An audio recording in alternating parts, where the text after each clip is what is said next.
જય માતાજી મિત્રો, તો આજના બ્લોગમાં તમારું હાર્દિક સ્વાગત છે। તો આજે હું તમને વરસાદ પડી રહ્યો છે ઝરમર ઝરમર, તો એ વરસાદના મોસમમાં તમને અમારું ખેતર બતાવું। તો ચાલો। તો જોઈ શકો છો આ ખેતરનો શેડો છે જ્યાં હું ચાલી રહ્યો છું, જોઈ શકો છો। તો ગાઈસ ખેતરમાં આપણે એક દેડકો જોવા મળ્યો છે, તો તમને પણ બતાવું। જો જોઈ શકો છો કેટલો મોટો છે। તો વરસાદના મોસમમાં આવા નાના મોટા જીવડા નીકળતા રહે છે। તો ચાલો જઈએ આપણે ખેતર બાજુ। જોઈ શકો છો ગાઈસ આપણે જઈ રહ્યા છીએ ખેતર બાજુ।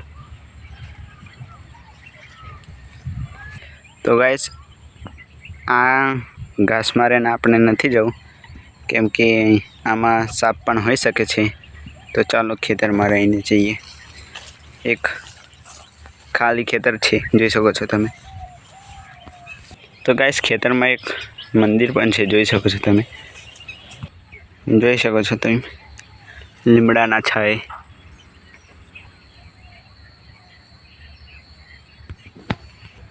જોઈ શકો છો ખેતરની લીલીછમ વાડી।